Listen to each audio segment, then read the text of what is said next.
How to block pop-ups and ads on Android.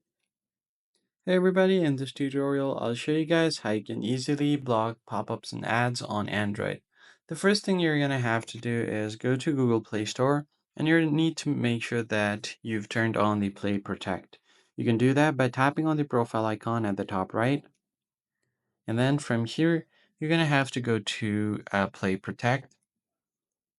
Now, once you're here, make sure that you have turned on the Play Protect. So just turn on the scan apps with Play Protect and improve harmful app detection. Then you can select the permissions for unused apps. So you can delete these permissions. So if these apps haven't been used in a long time, you could just delete their permission.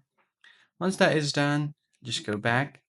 And once you are here, you need to go back and open up your web browser. So if you go to Google Chrome, then tap on the three dots at the top right, go to Settings, and then scroll down until you find Privacy and Security.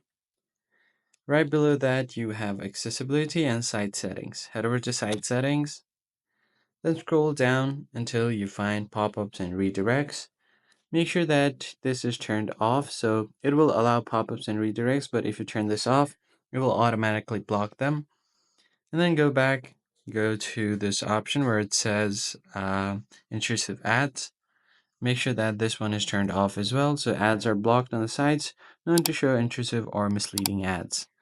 Now once that is done, the last step you can do is go to Settings, and then from here go to Connections. From here you can just go ahead and go to More Connection Settings, find the Private DNS, and use the private DNS provider hostname dns.adguard.com. Tap on Save, and you'll be good to go. That's pretty much it, guys. I hope this tutorial was helpful. I'll catch you guys on the next one.